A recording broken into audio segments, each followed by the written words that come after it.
Okay, I think we're off to the main topic, and Woolies and Coles. Yeah, we are. This was actually really interesting. Well, it is interesting. So Woolies and Coles have recently been prosecuted. They paid about $30 million for underpayments on annualised salaries. Yeah.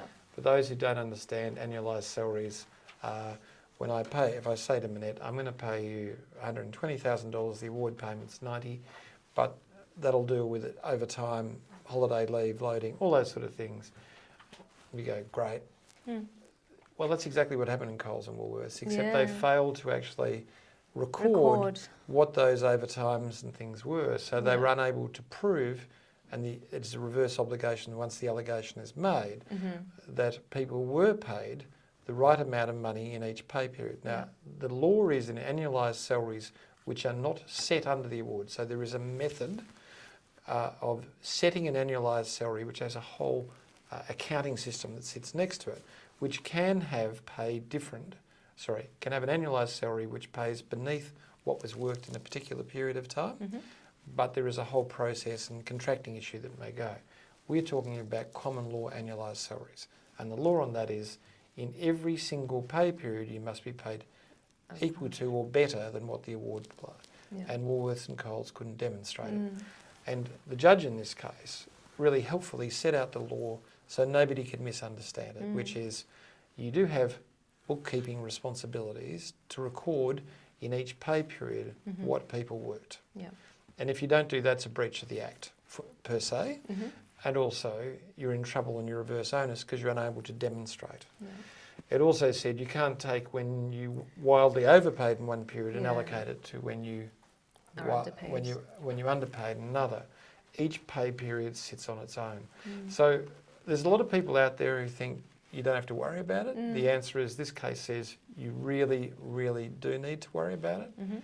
In the last 2 weeks, I've given 3 bits of advice which are all the same, which is you've got an annualised salary, can you please just look at the people who are most likely to breach and do a reconciliation each pay period on those people. Then you're pretty safe if that's the minimum, but there is no harm in requiring people to enter timesheets and actually keep a regular record of what people do earn so the reconciliation can be automated and you're not at risk. If you don't do those things, you are in breach for every pay period, not a breach for a year. So if you breach in 7 pay periods, that's 7 breaches of the Fair Work Act, 7 breaches of failing to keep company records. They're big penalties, so they're worth knowing. So I thought, interesting case. Now, Monnette, it is the practice of this Friday Workplace Briefing that you actually read the case study. But we're going awfully slowly. See how you go with the case study. It's up on the screen, but if you want to refer to the paper because it's a safer place, that's okay by me. Or would you like me to? You want to do it? Yeah, let's do it. Okay, off you go. All right, so Ivan was an afternoon shift worker, a supervisor, who had worked for Perfect Paper Proprietary Limited for 19 years. He was known as a straight shooter, not loved by management and not really loved by anyone. That was a bit of editorial licence of mine. But he was a committed supervisor. He was hardworking, highly skilled and loyal. Perfect Paper was losing market share. It had been reluctant to invest in new capital, and as a result, its production flexibility was low, volume could not be increased, and operational costs were high. So if you understand that, if you have old capital, it's inflexible. You can't grow it. You're stuck with what it do. It goes stamp, stamp, stamp, stamp, stamp. Okay, it's a real problem. So the impact was apparent at the Preston site where Ivan worked. The site had 3 lines but struggled to fill afternoon shifts with work. A decision was made to scrap line 2 on the afternoon shift at Preston. The union was notified but did not engage.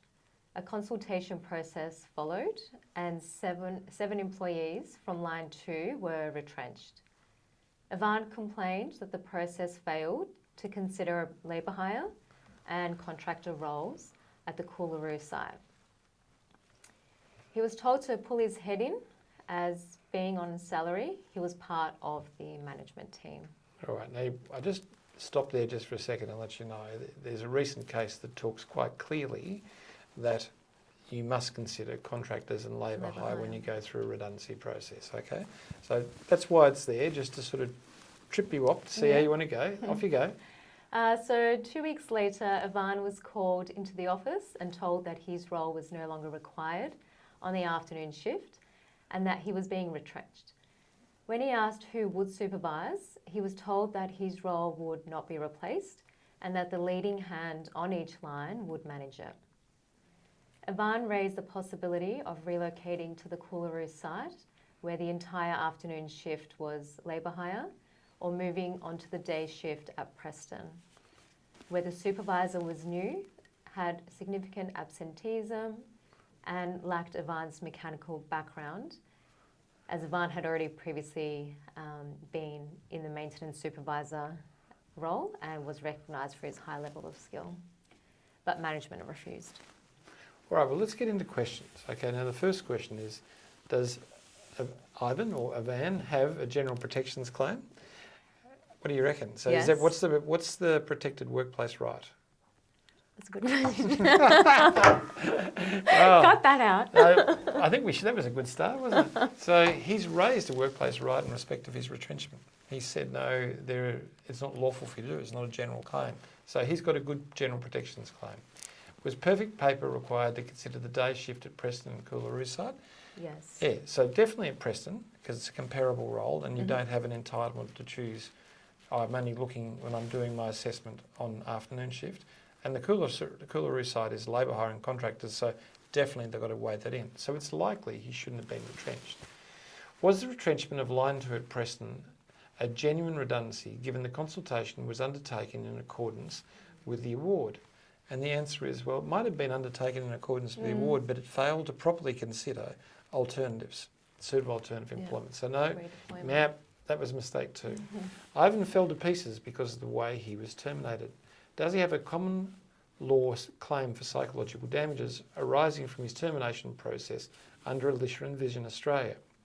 Now remember, Alicia and Vision Australia is the case that said, in relation to discipline and termination, you can now bring a psychological claim, a claim for damages for psychological harm. So this was a termination process, so it was a restructuring termination process, not dissimilar to what was occurring in Alicia. Absolutely, that has the case. Yeah. So we now have this issue that we've spoken about earlier today. We've got workers' compensation attacking redundancy processes. We've got last week the safety regulator attacking redundancy process and prosecuting. We've got the award and unions attacking under industrial law, and now we've got the common law saying it's going to hurt. So the lesson out of all this really is that when you're contemplating doing a redundancy or termination, do it by the book. If you do it by the book, if you do it by the book, you're not going to fail. Yeah. Well done for surviving. That was a tough beginning, wasn't it? Yeah. But well done. Thank you. Okay. Thanks, Andrew. Now remember, thumbs up, guys. See you later. Bye-bye.